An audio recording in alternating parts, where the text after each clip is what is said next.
¿Para qué sirve esto? Para evaluar principalmente el bienestar fetal y de la madre, obviamente. Toda paciente que hace esta consulta por una emergencia, siempre se le hace este examen prácticamente para ver el bienestar fetal y el materno. Pero ¿alguien sabe a partir de las cuántas semanas pedimos el monitoreo fetal? Después de las 30 semanas, muy bien. Algunos libros chilenos avisan que es desde las 28 semanas, pero es un rango. El doctor lo maneja mayor a 30 semanas, pero podemos pedirlo desde las 28 semanas en algunos hospitales. ¿Ya? Bien, ¿y se acuerdan el ecodoppler a partir de las cuántas semanas era? De las nuevas 12 semanas. A partir de ahí ya pueden escuchar los latidos. ¿Ya? Es un método para evaluar el bienestar fetal que registra simultáneamente. Esto, pregunta de examen. ¿Qué evalúa el monitoreo fetal? Simultáneamente va a evaluar como estamos viendo acá. En este gráfico de aquí, que es como un gráfico de electrocardiograma, la parte de arriba evalúa la frecuencia cardíaca fetal. O vamos a decir así, el bienestar fetal. ¿Cómo nosotros sabemos que mi feto está bien o está bueno? Evaluando su frecuencia cardíaca. Y cómo yo voy a evaluar la otra parte de abajo, sería prácticamente la dinámica uterina. ¿Ya? La parte de arriba, entonces, me evalúa lo que vendría a ser el bienestar fetal mediante la frecuencia cardíaca, y la parte de abajo me va a evaluar lo que vendría a ser la dinámica uterina.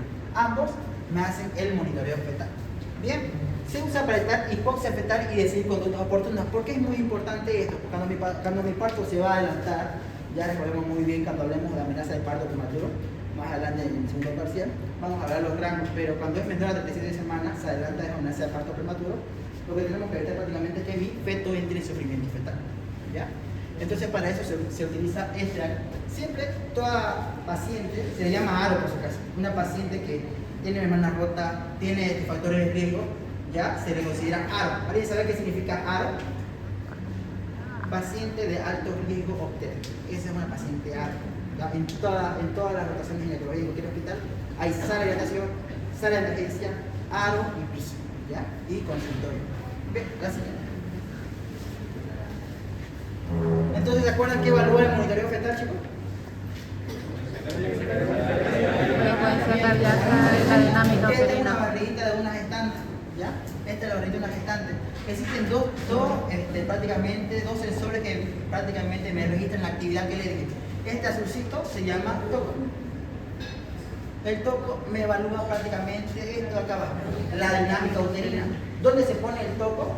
El toco se pone, buscamos lo que vendría a ser la barriguita, hacemos la maniobra de Leopold. ¿Se acuerdan con qué maniobra de Leopold encontramos el fondo uterino?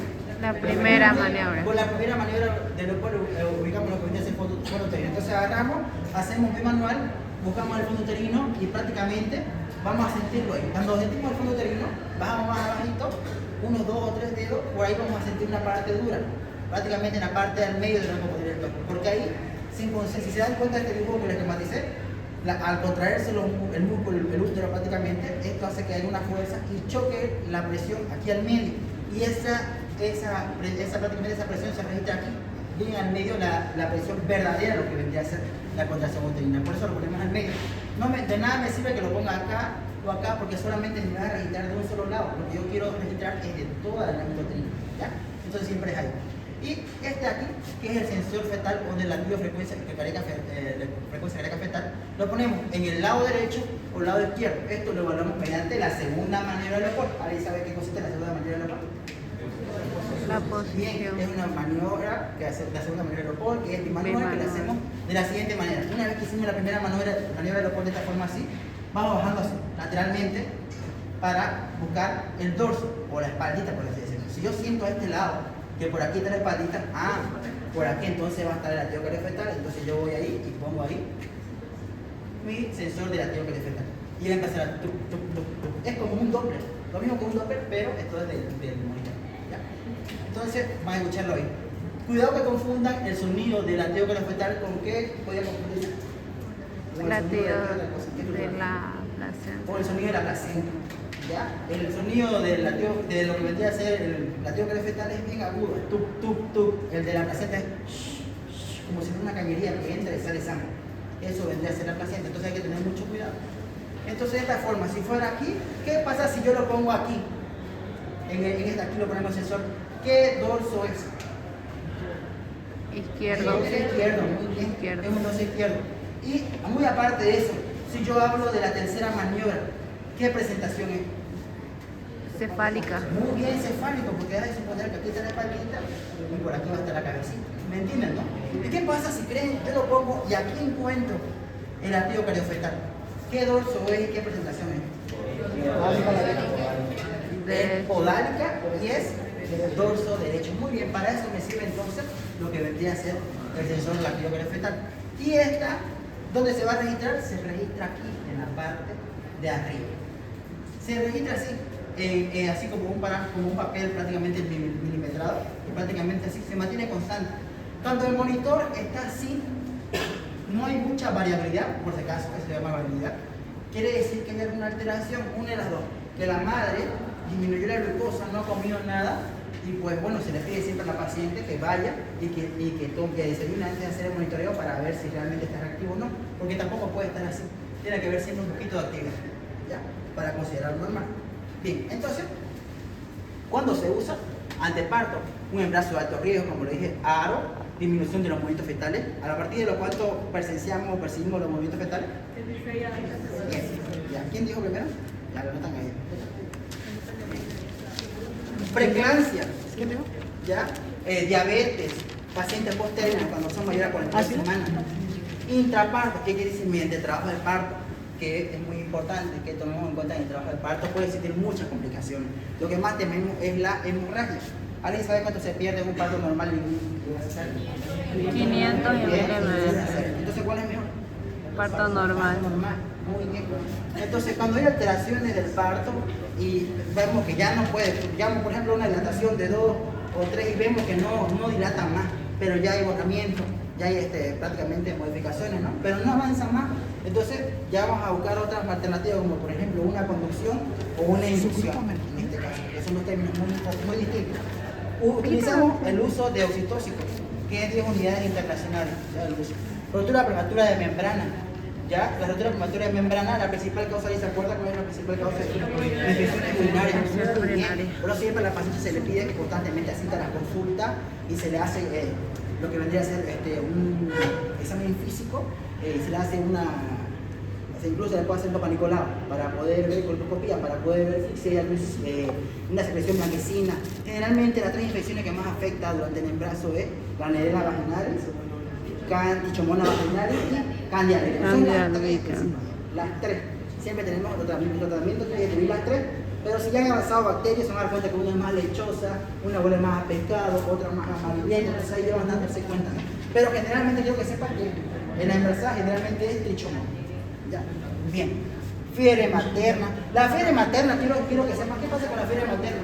La fiebre materna me provoca una alteración muy característica aquí en el monitoreo fetal.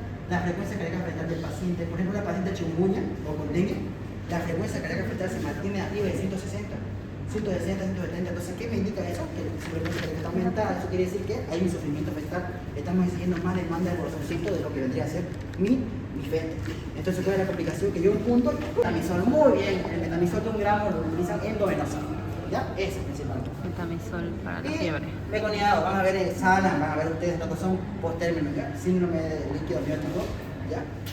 Bien. Esto es muy importante, frecuencia cardíaca fetal, variabilidad, aceleraciones. Pregunta y examen, ¿ya?